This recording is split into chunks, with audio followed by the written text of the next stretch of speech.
हे बघा, आज काहीतरी मी तर म्हणजे अजबच पाहिलं आयुष्यात. म्हणजे मी तर लहानपणापासून लालच कलिंगड पाहत आले होते बरं का. तर हे बघा, मी म्हणजे खरंच पहिल्यांदा मी आणि माझ्या मिस्टरांनी पण आणि मुलांनी पण पिवळ्या कलरचं आतून कलिंगड बघितलं.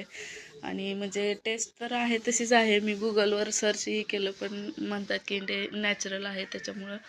आणि छान लागलं. तर मला 8 दिवस झालं कंबरदुखीचा त्रास होत होता. तर दवाखान्यात गेले तर मॅडमनी ह्या व्हिटॅमिन D3च्या गोळ्या दिल्या होत्या. कंबरदुखीचा त्रास होत होता म्हणून. आणि आज होती संकष्टी, तर त्याच्यामुळे शाबू भिजवलेला होता. तर मुलांना शाबू वडे खायचे होते, तर मग 4-5च्या टायमिंगला मी त्यांच्यासाठी शाबू वडे बनवले होते. मुलांना म्हणजे काहीतरी वेगळं वेगळं खाऊ वाटतं, आणि शाबू वडे म्हणजे कोणत्या मुलाला आवडत नसतील असं मला वाटत नाही. आणि हे बघा, अशा प्रकारे छान झाले होते शाबू वडे. मुलांनी मस्त एन्जॉय केले.